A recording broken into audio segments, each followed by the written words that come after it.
오늘은 우리를 구원하기 위해 약 2000년 전에 이 땅에 사람의 몸을 입고 오신 예수님의 탄생을 기념하는 성탄절입니다. 우리 서로 인사하겠습니다. 메리 크리스마스. 메리 크리스마스.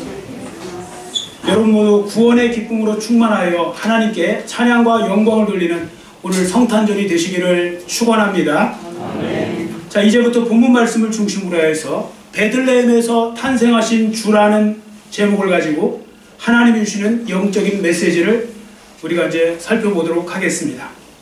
여러분, 예수님이 어디서 태어나셨는지는 다 잘 알고 계실 것입니다. 어디죠? 베들레헴이죠. 그것도 어디 베들레헴입니까? 유다 베들레헴입니다. 유대 베들레헴. 지금 이스라엘에 가면요, 이스라엘 가보시면 베이트 라큼이라는 곳이 있거든요. 베이트 라큼이라는 곳이 있는데 거기가 옛날에 베들레헴입니다. 자, 앞에 화면을 보시면 이게 베이트 라큼인데 지금 현대의 지금 모습이고요. 옛날에 여기가 이제 베들레헴입니다. 지금은 이제 작은 공업 도시로 알려져 있다고 합니다. 자, 그러면 왜 성경에 유대 베들레헴이라고 했을까요? 유대 베들레헴 한 이유는 뭐냐면 갈릴리 쪽에도 베들레헴이 또 있거든요. 그래서 구분하기 위해서 유대 베들레헴, 남쪽에 있는 유다 지역에 있는 베들레헴이라는 뜻입니다.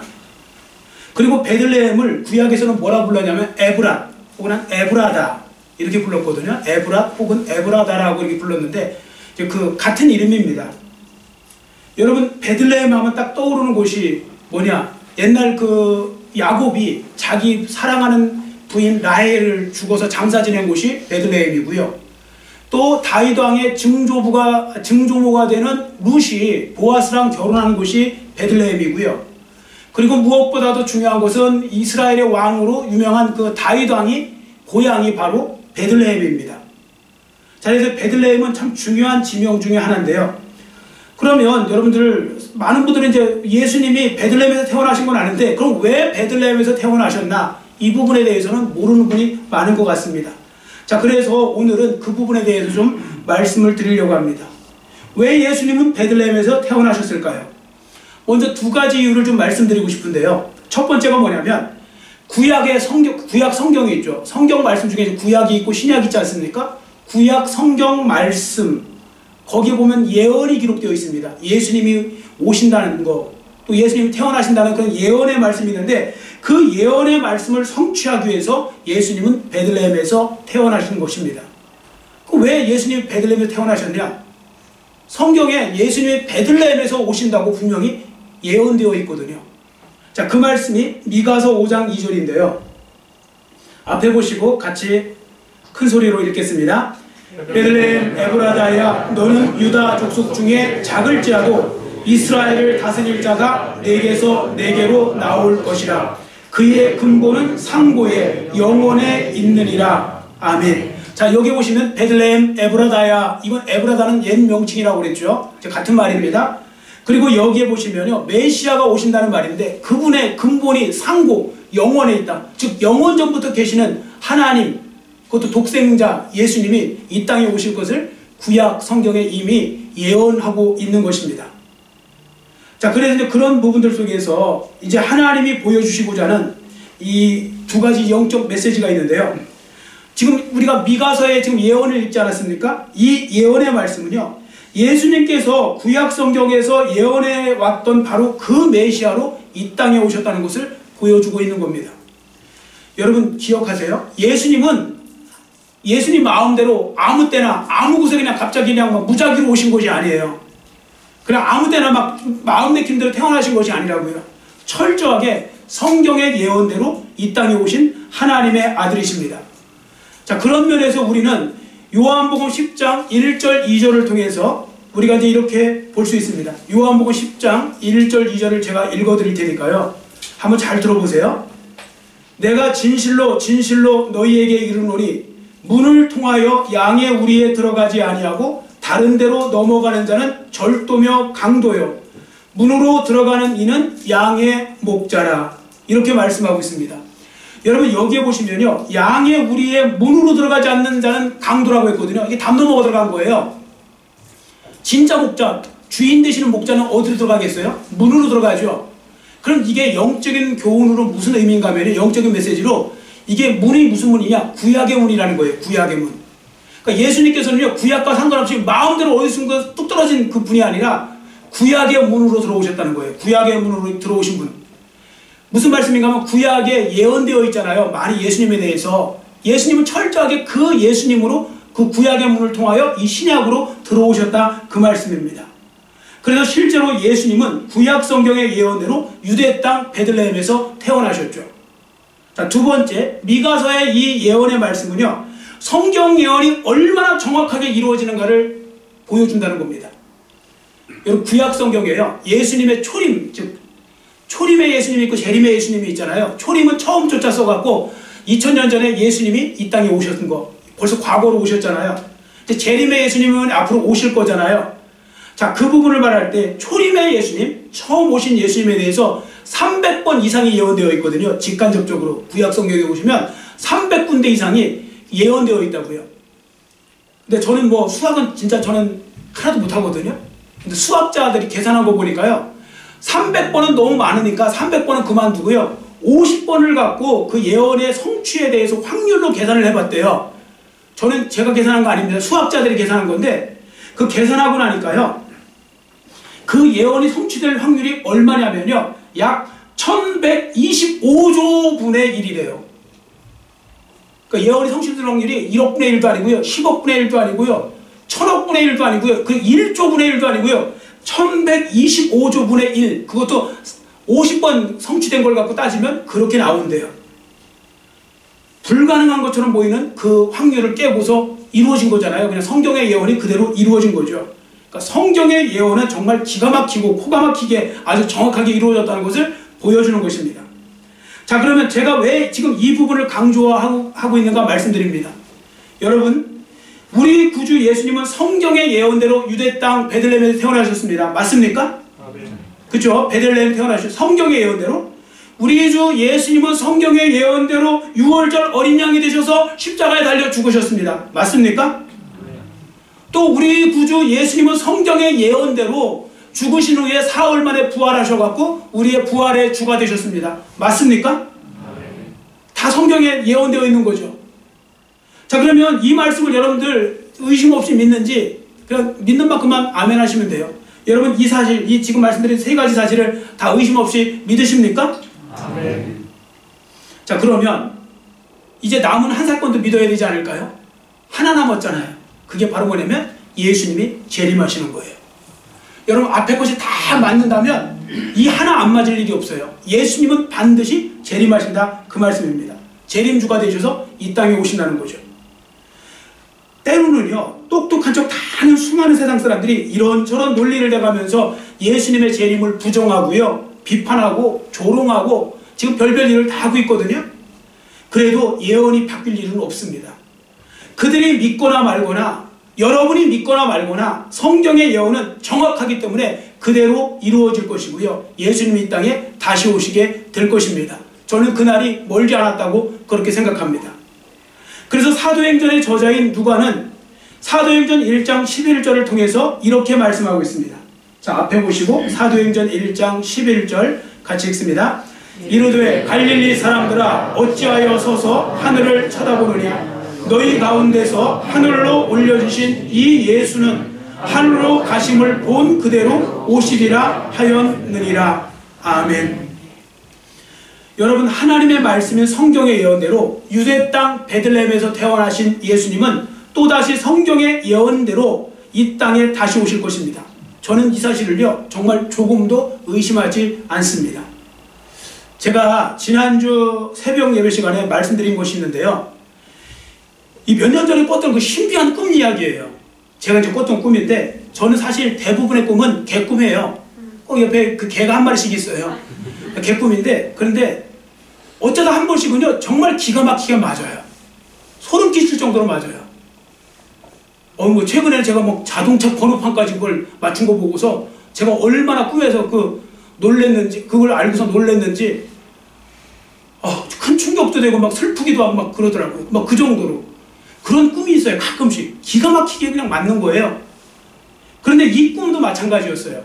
몇 년 전에 무슨 꿈을 꿨냐면요, 꿈속에서 보니까 사람들이 막 굉장히 막 바쁜 가운데서 살아가는 거예요. 막 분주한 가운데 막 살아가는 모습이 보여요. 근데 갑자기 사람들이 말하기를 저기 하늘 좀 봐, 하늘 좀 봐, 막 이러는 거예요. 저기 하늘 좀 봐, 뭐가 가득해, 뭐가 가득해, 뭐 이러고 있어요. 그럼 뭐지 하고서 저도 하늘 쳐다보니까 세상에 뭐가, 하늘이 뭐가 하얀 게 덮여 있어요. 하얀 물체로 가득한 거예요, 뭐가 하늘이. 그래서 이게 뭐지 하는데 갑자기 그게 클로즈업이 딱 되면서요, 보니까 천사예요. 근데 그 순간에 무슨 생각이 들냐면, 순간에 예수님이 오시는가 보다. 예수님이 오실 때 천군 천사와 함께 오시잖아요. 세상이 끝이 났구나.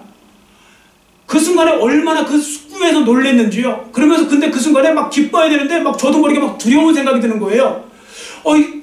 예수님과 함께 이렇게 공중 혼인잔치에 들어가야 되는데 이거 혹시 나 들림 못 받는 거 아니야? 막 갑자기 제가 너무 신앙생활 잘못한 것처럼 느껴지고요. 막 그런 부분이 느껴지면서 너무 막 꿈에서 무서운 거예요. 그러다가 꿈에서 깼는데요. 식은땀이 얼마나 많이 났는지요. 막 한동안에 막 그게 너무 생생해 갖고요.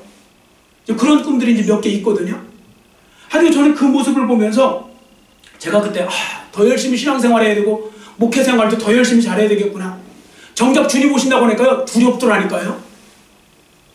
여러분, 오늘 주님이 진짜 오신다고 했을 때 여러분들 기쁨으로 오세요 오세요 해야 되는데 나 이거 구원 못 받는 거 아니야? 나 들림 못 받는 거 아니야? 뭐 이런 생각이 들면 어떻게 될까요?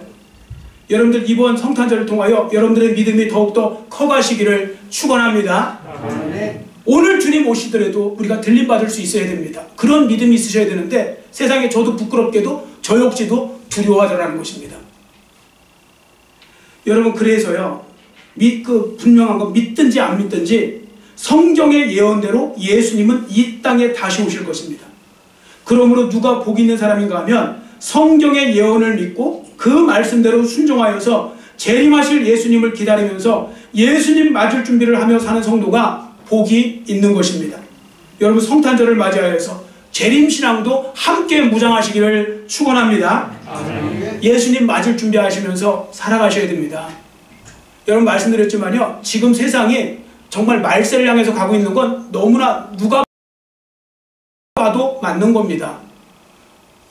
그러니까 우리가 역사상 한 번도 경험하지 못한 지금 일들을 경험하고 지금 있지 않습니까? 이런 것들이요, 다 어떻게 보면 말세의 징조 중에 하나로 볼 수 있는 것입니다. 그래서 우리는 그날이 언제인지는 모르지만 우리가 두렵고 떨림으로 신앙생활 잘하고 믿음생활 잘하는 것 중요합니다. 여러분, 코로나가 중요한 게 아니고 믿음생활 잘하는 게 중요한 겁니다. 그래야 우리가 정말 주님 안에서 주님이 오실 때 우리가 기쁨으로 맞이하게 될 것이기 때문에 그렇습니다. 자, 이제 이스라엘 북쪽 갈릴리 나사렛에서 살고 있었던 그 마리아가 어떻게 머나먼 남쪽 예루살렘 부근에 있는 베들레헴까지 오게 되었는지 그 상황을 말씀드립니다. 여러분, 만삭이 된 사람이요, 그 먼 거리를 온다는 건 쉽지 않거든요.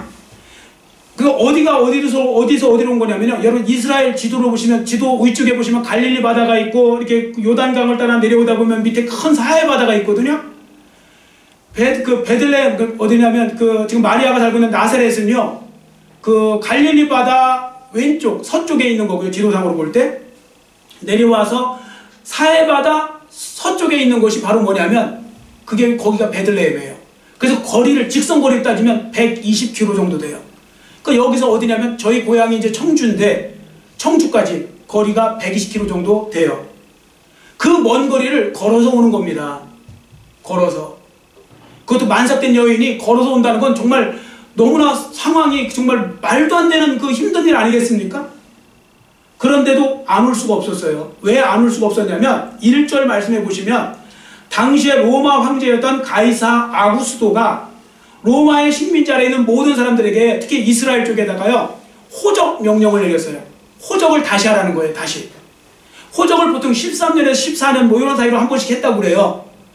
호적하는 이유는 뭐냐면 군사를 갖다가 좀 더 많이 이렇게 빈틈없이 좀 빼내려고, 군사를 갖다 확충시킨다든지 세금 같은 거 새나가지 않게 만들려고 인구조사를 다시 하는 거예요. 자, 그러면 잘 보십시오. 그 인구조사를 하려고 호적을 등록하려면 어디로 가야 되냐면 옛날에는 고향으로 가야 돼요. 자기 고향으로. 그러니까 지금 요셉의 고향이 베들레헴이었거든요. 그래서 마리아와 함께 지금 베들레헴으로 갈 수밖에 없었던 것입니다. 자, 그러면 한번 생각해 보세요. 로마 황제 가이사 아구스도가 왜 하필 이런 명령을 내렸을까요? 물론 그 로마 황제 입장에서 보면 자기 마음대로 내렸을 거라고 생각했을 것입니다. 왜냐하면 호적을 하게 만든 이유는요, 식민지 사람들을 철저하게 통제하여서 지금 말씀드린 대로 군사를 갖다가 어떻게 보면 더 많이 확충한다든지 아니면 세금을 더 많이 걷어들인다든지 이런 목적으로 했거든요. 그러나 어디까지나 이건 로마 황제의 착각이었습니다. 왜냐하면 그 모든 배후에서 그걸 섭리하신 분은 하나님이시니까요. 하나님이 그렇게 하신 것입니다. 하나님이 마리아가 출산하기 얼마 전에 가이사 아구스토에게 그런 마음이 들게 하신 거고, 기가 막힌 타이밍에 성경의 예언을 이루게 하기 위해서 요셉과 마리아를 베들레헴으로 지금 인도해 가시는 겁니다.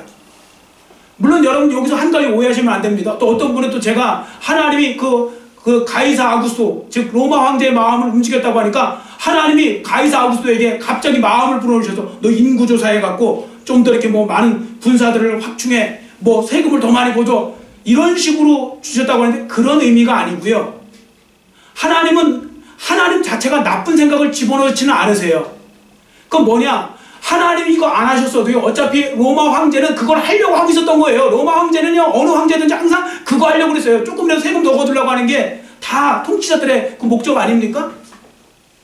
로마 황제도 이제 그러는 거예요. 그러고 있는데 그 시기를 조정한 것 뿐이에요. 어차피 할 거였는데 더 빨리 할 수도 있고 더 늦게 할 수도 있는데 로마 황제의 그 시기를 조정하신 분이 바로 하나님이시라는 거죠. 그리고 또 하나님께서 기가 막히게 조정하신 것이 있어요.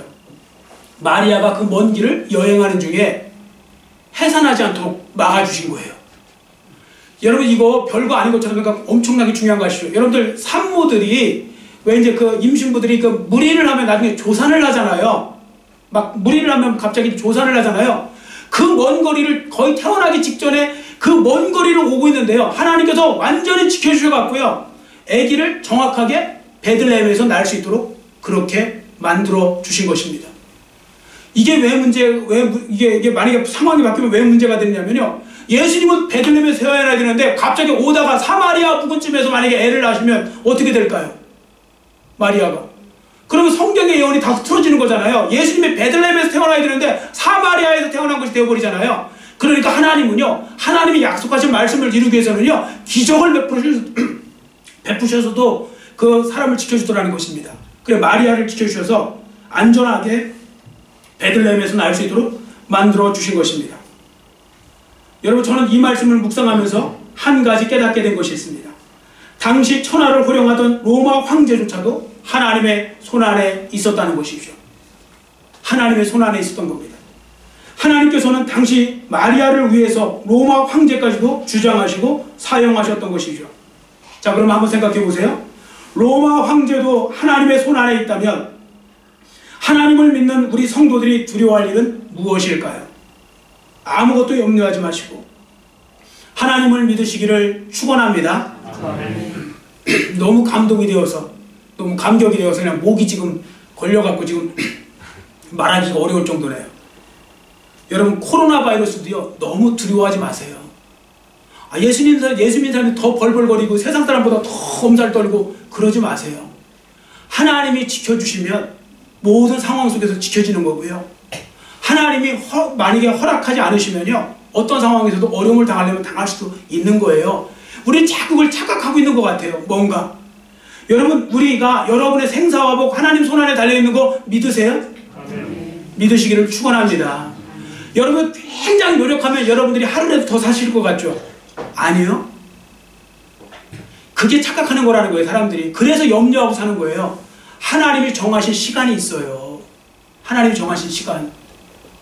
여러분이 걱정하고 염려한다고 키를 한 자도 더 할 수 없듯이 생명을 더 연장하는 게 아니에요.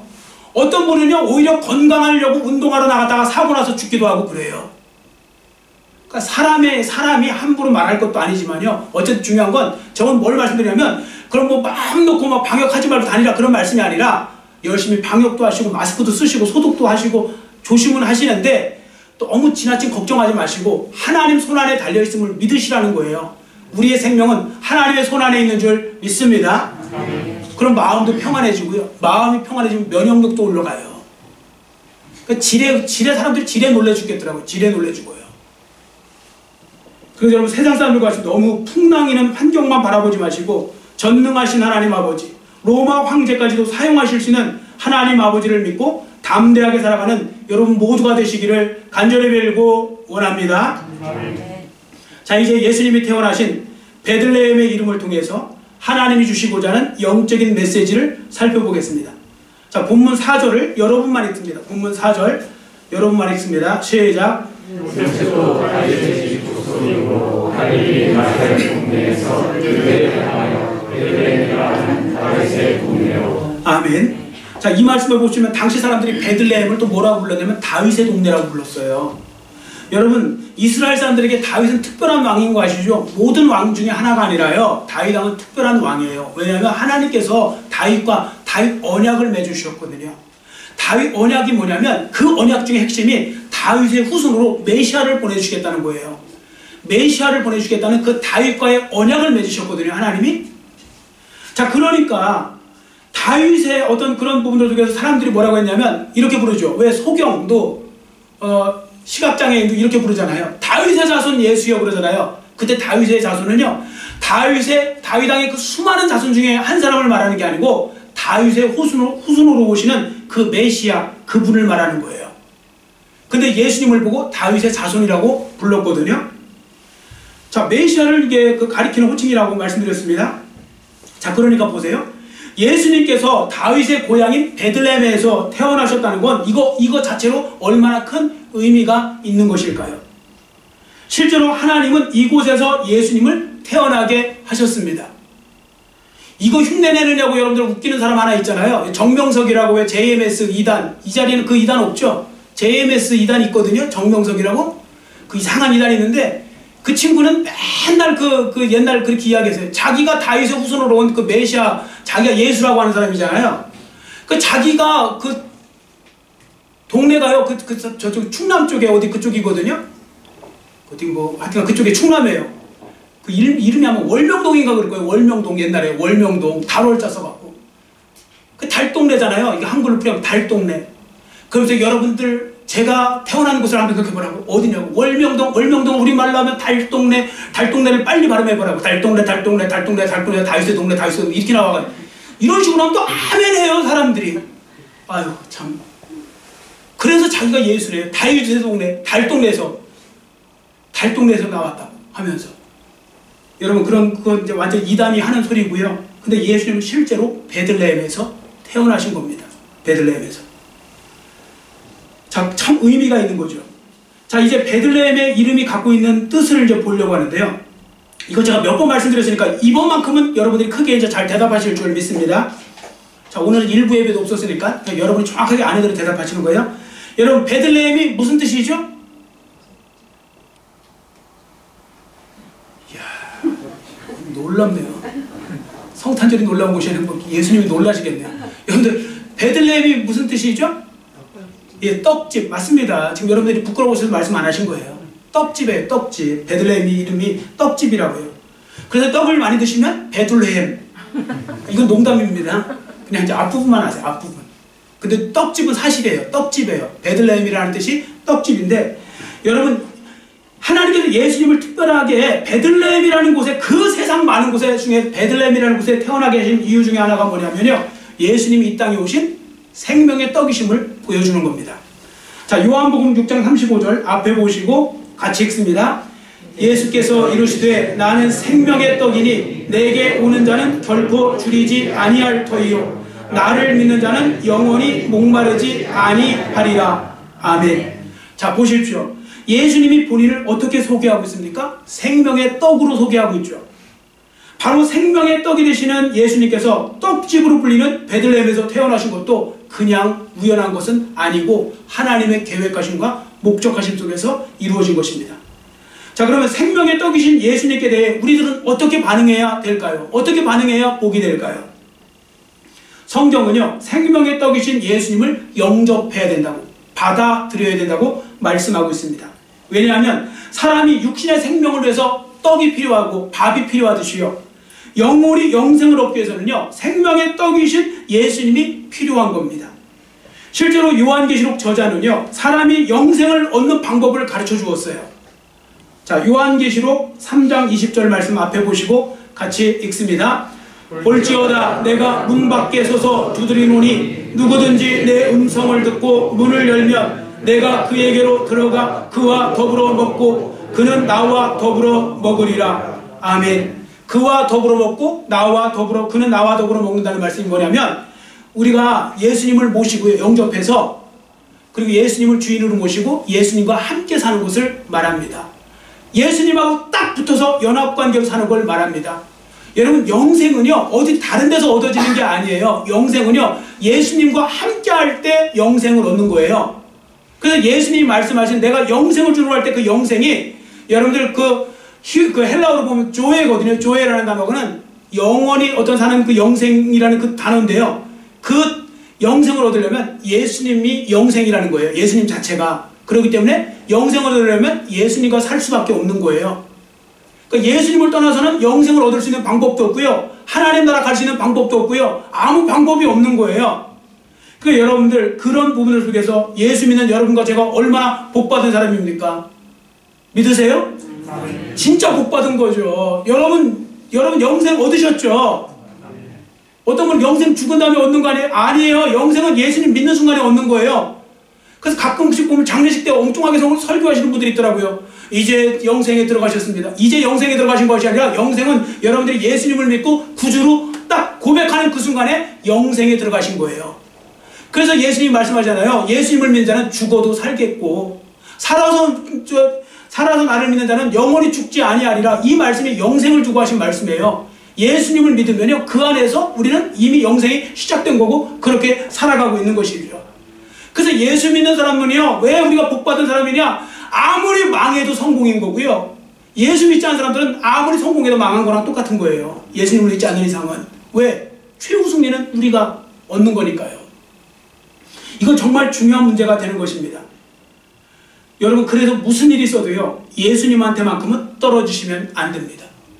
저는 코로나 시국에서 제일 걱정되는 게 뭐냐면 사람 코로나 확진되고 뭐 이런 것보다 이것도 위험한 거지만요 제일 문제는 믿음 떨어질까 봐요. 저는 성도들의 믿음 떨어질까 봐 매일 새벽마다 또 시간마다 제가 기도하는 것 중에 하나가 그거예요. 성도들의 믿음 좀 떨어지지 않게 해달라고. 성도들의 믿음이 떨어질까 봐. 코로나 피하려다가 지옥 맞이하면 어떻게 할 거예요? 저는 그게 제일 사실 두려워요. 여하튼 여러분들 오늘 성탄절을 맞이하여서 예수님이 이렇게 베들레헴에서 태어나신 우리가 몇 가지 이유를 살펴보았지 않습니까? 첫 번째, 성경의 예언의 성취고요. 베들레헴에서 태어나신 것이. 두 번째는 하나님의 섭리 때문이고요. 세 번째는 예수님께서 다윗의 자손으로 오시는 메시아가 되기 때문이고요. 네 번째는 바로 예수님께서 생명의 떡으로 오시는 그분이 되시기 때문에 그렇다는 것입니다. 아무쪼록 오늘 성탄절을 맞이하여서 예수님이 이 땅에 오신 목적을 다시 한번 마음에 새기시고 구원의 기쁨으로 충만함을 경험하는 오늘 하루가 되시기를 간절히 빌고 원합니다. 기도하겠습니다. 사랑의 하나님 아버지, 감사합니다. 오늘은 성탄절을 맞이하여서 주님이 이 땅에 우리의 죄를 위해서 십자가에 달려 죽으시기 위해서 오신 그날을 우리가 정말 아버지 하나님의 기쁨으로 맞이하고 또 아버지 하나님이 또 성탄절을 통하여서 다시 한번 주님이 이 땅에 오신 목적, 특히 베들레헴에 오신 목적에 대해서 우리가 깨닫게 해주시니 감사합니다. 하나님 아버지, 진실로 우리가 감사하기를 원합니다. 하나님 아버지, 우리가 정말 예수님이 구원 사역이 가장 아버지 하나님 놀랍고 가장 아버지 하나님 귀하고 가장 아버지 하나님이며 큰 은혜의 사건인데도 우리는 너무 무관심하고 너무 아버지 하나님 그 부분에 대해서 아버지 하나님 아무것도 아닌 듯이 대할 때가 많은 것 같습니다. 하나님 아버지, 성탄절인데도 엉뚱한 것에 아버지 하나님의 그 관심을 갖고 있는 그 사람들이 얼마나 많습니까? 성탄절은 바로 예수님이 이 땅에 오신 것에 대한 감사의 아버지 하나님의 시간을 드리기 위해서 우리가 예배하는 시간인데 아버지 하나님 그 부분을 우리가 다시 한번 기억하게 해주시고 오늘 성탄절을 맞이하여서 구원의 감격을 다시 한번 회복하면서 우리를 위해서 기꺼이 죽으시기 위해서 이 땅에 오신 주님을 더욱더 높이면서 감사함으로 그리고 찬양함으로 보내는 오늘 하루가 될수록 은혜 베풀어 주시옵소서. 감사드리오며 예수님의 이름으로 간절히 축복하오며 기도드렸사옵나이다. 아멘.